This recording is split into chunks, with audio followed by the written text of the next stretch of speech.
คนสองมันเขาเด็กสถานแปดไปกับที่งานตะหุ่นของเขาหลังจากเสร็จงานทั้งนั้นเนี่ยบ้านเขาแล้วเสร็จงานก็เขามาที่ไหนนักใครใครจะได้ไปนักใครที่น้องเขาเพิ่งกับเขาเข้ามาดีเขา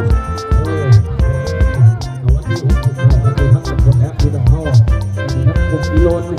เราจะทำภาษาเขาจำภาษาของเขาแล้วก็วันที่7ยักษ์ได้สวยๆไปทั้งอับปักทุกข้อเนาะโบภูมิแล้วก็ทุกข้อครับที่8วันในนี้นี่ทั้งคนจัดการจัดงานเขาเพื่อจะโลกพักคำต่อฟันวาสานเนาะที่8ต้องที่จะได้ไปนอนไปนอนนากันก่อนเลยเนาะเพราะว่าวันที่9พอๆกันจะทั้งยังทุกอยู่กับพี่กระดองเศร้าเพื่อมาทุกคนเนาะ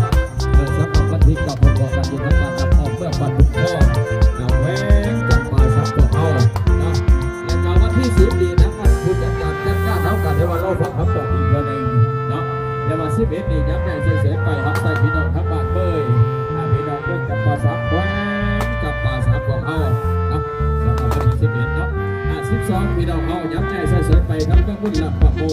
เนาะ12ไปครับใส่พี่น้องทั้งบ้านสะพัดไปสมุทรปะโม13ไปบ้านพนอนีแล้ว14พวกพ่อกันอยู่ทั้งหน้าอ้อมและเขาหน้าของเขาย้ำใจเสียบ้านทำเราได้ไปเลยนับวันที่14ทั้งบ้านหน้าอ้อมเนาะหลังจาก14กันแล้วที่นั่นก็สิขอเปลี่ยนกันก่อนไอ้ความทั้งเพื่อทุกส่วนตัวเนาะจะเป็นขนาดต่อเขา